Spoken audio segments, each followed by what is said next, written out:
Өлкө башчы Садыр Жапаров 30 ноябрдан 2 декабрга чейин Бириккен Араб Эмираттарынын Дубай шаарында өтө турган буунун климаттын өзгөрүшү жөнүндө Алкактык конвенциясынын тараптарынын 28 конференциясынын жогорку деңгээлдеги сегментине катышуу үчүн иш сапары менен барат.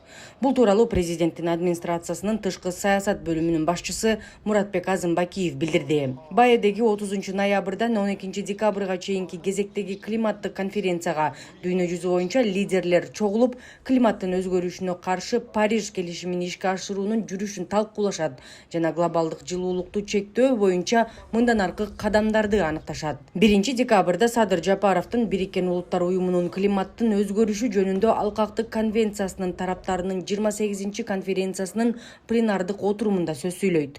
2 декабрда БАЭ менен энергетика жана инвестиция жаатында бир катар биргелешкен документтерге кол коюу пландалууда. Иш сапар БАЭнин улуттук күнүн майрамдоого мамлекет башчысы катышып, ошону менен аяктайт деп белгиледи Муратбек Азымбакиев.